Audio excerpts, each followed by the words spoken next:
atwihereza akatuzigama. Maze Yesu azikoze nzatwibanire gatoraguye kakazaze uduha amahoro. Maze Yesu azikoze nzatwibanire gatoraguye kakazaze uduha amahoro.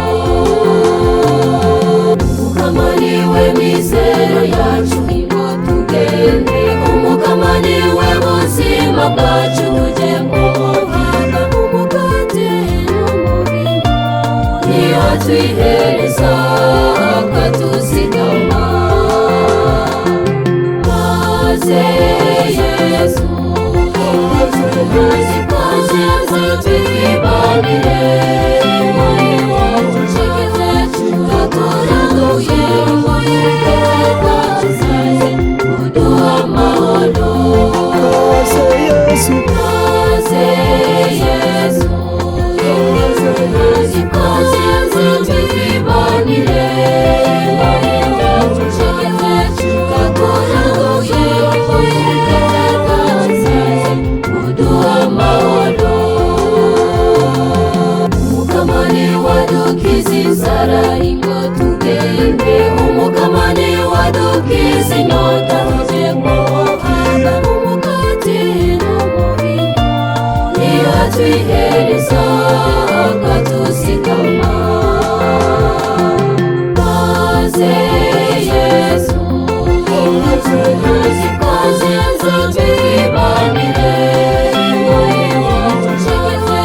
gatoraguye kakazaze uduha amahoro. Maze Yesu azikoze nzatwibanire gatoraguye kakazaze uduha amahoro.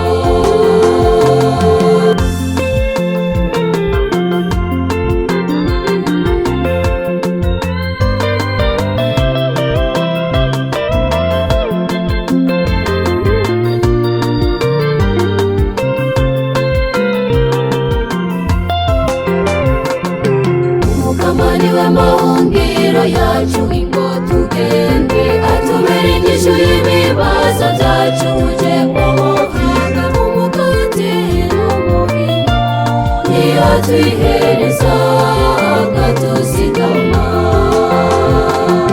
Maze Yesu azikoze nzatwibanire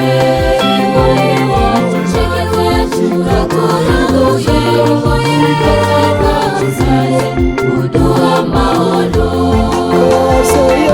Maze Yesu azikoze nzatwibanire gatoraguye kakazaze uduha amahoro. Umukama niwe agarura abazimiye ngo tugende, akabasubiza mu nzira nziza tujye mu muhanda. Umukate n'umubiri niyo atwihereza akatuzigama. Maze Yesu azikoze nzatwibanire gatoraguye kakazaze uduha amahoro. Maze Yesu azikoze nzatwibanire gatoraguye kakazaze uduha amahoro.